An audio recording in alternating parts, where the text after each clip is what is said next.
Good morning, everyone. In this week's Torah portion, we read about the manna that fell from heaven that sustained the Jewish people in the wilderness for 40 years. And God says, I fed you the manna from heaven in order to test you, to know what is in your heart, whether you will follow my commandments or not. And the question is, how is the manna from heaven a test? The manna from heaven was the greatest gift. It was the most ideal, perfect food. It had the perfect nutritional balance to it. So why was it a test for the Jewish people? And our rabbis explain that the test inherent in the manna was that every day only one daily portion of manna fell from heaven. The Jews were not able to save or to store food for the future.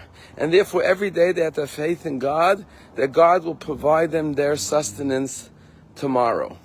And that is the test. Often we suffer from what is called affluenza, too much affluence, too much pursuit of material things, in the fear that we'll never have enough. And therefore, instead of devoting our lives to what is more essential, which is family and friendships and Torah study and good deeds and righteousness and community, we're obsessed with earning more and more money. And therefore, we deviate and defer Torah study and good deeds and family and friends at the expense of just earning more money so we could have security, financial security. And therefore the test of faith is trust in God, have faith. That's the test of the manna, to know that just like God provided for you today, He'll provide tomorrow and the day after. And therefore you should work in moderation and earn enough for the foreseeable future, but don't hoard money.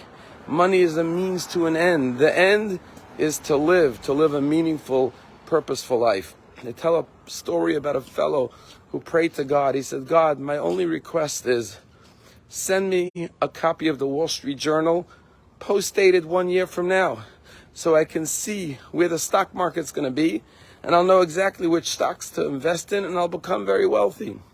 Well, guess what? The next day he goes to his doorstep, and there it is, Wall Street Journal, post-dated, the edition from a year from now.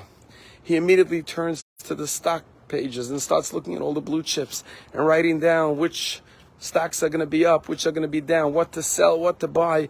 And he's making lists of how much he's going to buy of each stock, and he's imagining how much money he's going to make and how wealthy he's going to become and what he's going to do with all this wealth and the houses he's going to buy and the cars and the mansions and the boats and the private jets. And he's dreaming and dreaming.